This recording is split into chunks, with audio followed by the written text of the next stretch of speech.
Welcome to the Swine Nutrition Black Belt Podcast, the latest swine nutrition research digested for you. I'm your host, 𝗕𝗅𝗽𝗲𝗁, and today we have with us Dr. Yanhong Liu, a swine nutrition professor at UC Davis.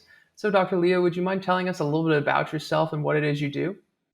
Yeah, nice to meet you, Clayton. Thank you so much for hosting Swine. And first, I would like to thank Eastman for sponsoring this podcast and inviting me as the guest speaker.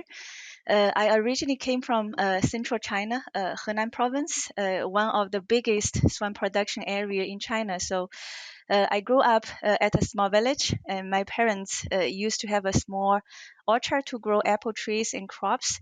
But we also have some backyard pigs and chickens to help recycling our food waste generated from our kitchen. But what really drove me to learn more about swine nutrition was my former master advisor, Dr. 𝗕𝗰𝗙𝗿𝗿. He is really the pioneer in swine nutrition area in China.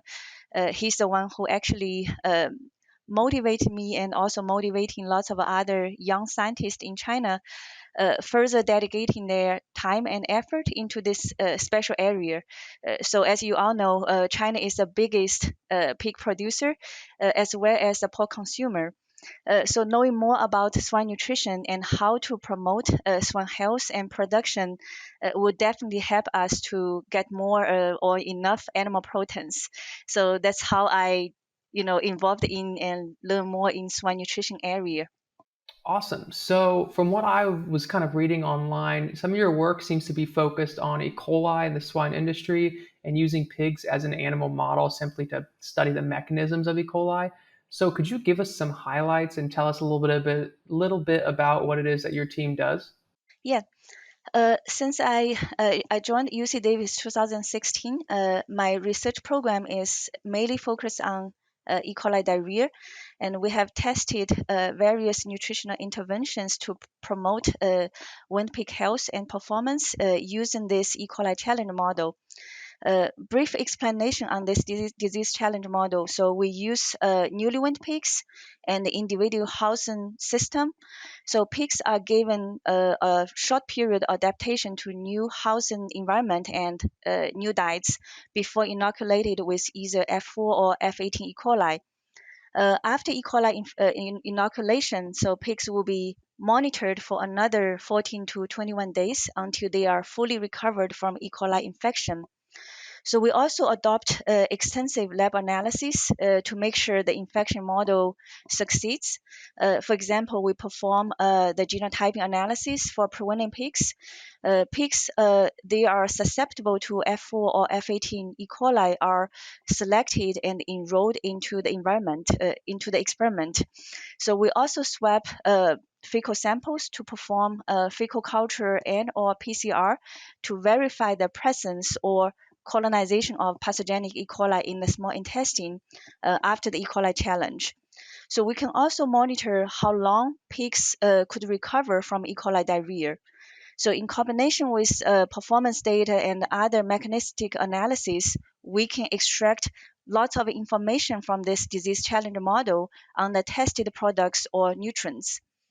So the mechanistic analysis is extremely important to understand the modes of action of special supplements or nutrients by targeting their intestinal integrity, immunity, or microbiota changes or the combinations in pigs. Gotcha. So the swine industry is, of course, no stranger to E. coli, and there's a lot of different strategies out there to kind of combat it. So have you done any research or work and kind of looking at those different strategies to see how effective each of them are? So we have done lots of research project covering nutritional technologies, but today I just want to give you more general information, not specific research findings. So we all know to treat E. coli diarrhea, so the industry relies on antibiotics, but concerns related to antimicrobial resistance rising in public concern or public health. So therefore, research on alternative practices that could help pigs smoothly go through this post-weaning period is urgent. Another example is pharmacological doses of zinc oxide. it is another common practice to control post-weaning diarrhea. So we all know the recommended dose of zinc in the complete feed is around 100 ppm to fulfill the requirement, but supplementing 2,000 to 3,000 ppm of zinc oxide significantly increase the excessive accumulation of zinc in the environment and also in animal tissues. So the use of pharmacological zinc oxide in nursery diets has been banned in the EU since last June, so June 2022, and the future of high-dose zinc oxide usage in the US is uncertain. We also actually tested many other nutritional interventions. We also know the use of low-protein diets, highly digestible ingredients, and organic acids and their derivatives have been applied to the commercial production systems. So that's why I want to highlight a little bit more for the organic acid related products. So when we come to the organic acid, so the most used for post-weaning diarrhea are formic acid, lactic acid, and citric acid, as well as butyrate related products. So in the case of short-chain fatty acid, their major function is to working as acidifier or feed preservatives. If we take formic acid as an example, it has robust efficacy to acidify the feed and stomach, which contribute to the improved digestibility of proteins and also especially for the post-weaning pigs. So on the other hand, butyrate is another very attracting short-chain fatty acid, has shown to strengthen gut barrier function, speed up intestinal repair, and increase antimicrobial peptides production. It has very positive effects on the immune system and also intestinal microbial balance. So therefore, supplementing different sources of butyrate to wind pigs has attracted lots of research interest and attention recently, especially on controlling E. coli diarrhea. Butyrate can be supplemented as salt form, which are easily absorbed in the stomach and the upper part of the small intestine. But remember, pathogenic E. coli colonize in the lower part of the small intestine. To improve the gut health and the integrity, butyrate must be delivered to the lower part of the intestinal tract. So that's being said, the recommendation is to use some form, ester form of butyrate. So the major advantage of butyrate glyceride over the salt form is that they are delayed release sources of butyrate. So glyceride stay intact in the stomach and slowly release butyrate throughout the small intestine by the enzymatic digestion of lipase. So thus the released butyrate can target the entire intestine, including the lower part of the small intestine where pathogenic E. coli reside. So that's all the information I want to share today for the nutrition intervention and also the concern for antibiotics and high-dose zinc oxide. Awesome. Well, thank you for sharing that. So, a couple questions I had. So, first off, in your opinion, when evaluating various strategies to address E. coli issues, what are some of the key parameters or goals that you think we should pay the most attention to? So growth performance always the first one we should check. So, but besides growth performance, collecting data like diarrhea incidence and severity, fecal E. coli shedding, bacterial translocation to other tissues are also very critical. So in addition, other descriptive or mechanistic analysis are also very important.